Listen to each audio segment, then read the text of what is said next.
এখন দেখেন যে দুই নারীর উপরে যে হামলা হয়েছে ওটার ক্ষেত্রে আমি যতটুকু জানছি ওনারা দুইজন নাকি সিগারেট খাইতেছিল এবং কিছু লোক নাকি নামাজ পড়তে যেতেছিল এই সময় ওই ওনারা বাধা দেওয়ায় ওই তাদের উপরে চা ছুঁড়ে মারছে।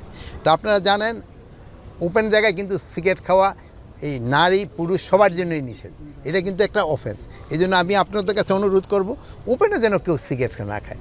আর এখন তো এই যে রোজার সময় সবারই একটু সংযমী হতে হবে, এখানে বাইরে যেন সেও মানে আমাদের ধর্মোপদেষ্টাও কিন্তু সবার জন্য রিকোয়েস্ট করছে যেন বাইরে যেন খাবারটা না খায়, যেহেতু এটা ইসের জন্য একটা সম্মান প্রদর্শন করে যারা রোজা থাকতেছে তাদের জন্য। আর একটা আপনাদের কাছে মাধ্যমে আমি অনুরোধ করব যেন জিনিসপত্রের দাম না বাড়ায়।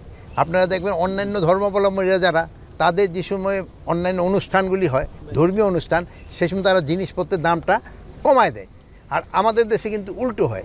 আমাদের দেশে এই রমজানের সময় দামটা কিন্তু বাড়িয়ে দেয়, সিন্ডিকেট বাড়ায় মানে কি আমি বিজনেসম্যানরাই বাড়ায় দেয়, এই জন্য বাড়ায় দেয়। আপনার বিজনেসম্যানকে অনুরোধ করবেন যেন তারা এই কাজটা না করে। এই রোজার সময় যতটা সম্ভব তারা দাম কম নিয়ে ভোক্তাদের একটু সাশ্রয়ী করা। সিন্ডিকেটের অবধিমান না থাকলেও গতবারের থেকে কিন্তু এবার জিনিসপত্রের দাম কম্পারেটিভলি একটু কম আছে, এবার কিন্তু একটু কম আছে। এটাও আপনাকে বলতে হবে যে যদি এই মানে অভিযান না চালায়ও যদি জিনিসের দাম কম রাখতে পারলে তো আরও ভালো। যে আপনি দেখলেন দেখেন যে লাকড়ি দিয়ে রান্না হচ্ছে, এই জন্য কিন্তু আপনারা দেখছেন যে আমি যে আমাদের যে জ্বালানি উপদেষ্টার সাথে আমি কিন্তু কথা বলছি, এখানেই কথা বলছি যে এখানে গ্যাসের ইটা দেওয়া হয়, গ্যাস সংযোগটা গ্যাসের সংযোগ আছে বা গ্যাসের এখানে প্রেশারটা নাই, উনি হয়তো আগামীকালকে এটা ব্যবস্থা করে দেবে।